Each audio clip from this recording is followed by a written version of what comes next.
Hello বন্ধুরা, দেখো আমি আজকে একটা মাসিমণির জন্য ব্লাউজ বানিয়ে নিচ্ছি। তার ব্যাক পার্টটা দেখো কাটিং করে নিয়েছি। এবার ফ্রন্ট পার্টটাও ড্র করা হয়ে গেছে, ফ্রন্ট পার্টটা এবার কাটিং করে নেব।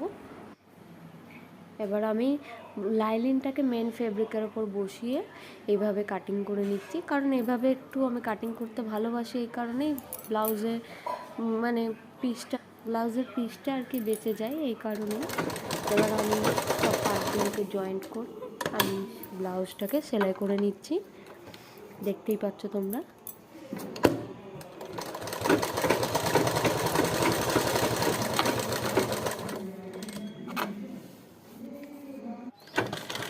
এবার আমি ব্লাউজটার নিচে পট্টি বসিয়ে নিয়েছি, সেই পট্টিটাকে বসিয়ে নিয়েছি। এবার ব্লাউজটাকে আমি লেসও লাগিয়েছি, যাতে ব্লাউজটার লুকটা দেখতে সুন্দর হয় আর কি। মাসিমণি এভাবেই আমাকে ব্লাউজটা রেডি করতে বলেছিল। দেখো লেসটা লাগিয়ে নিয়েছি।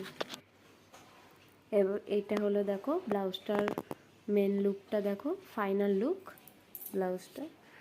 ব্লাউজটা যদি ভালো লেগে থাকে তাহলে লাইক, কমেন্ট এবং শেয়ার করে দিও একটু প্লিজ।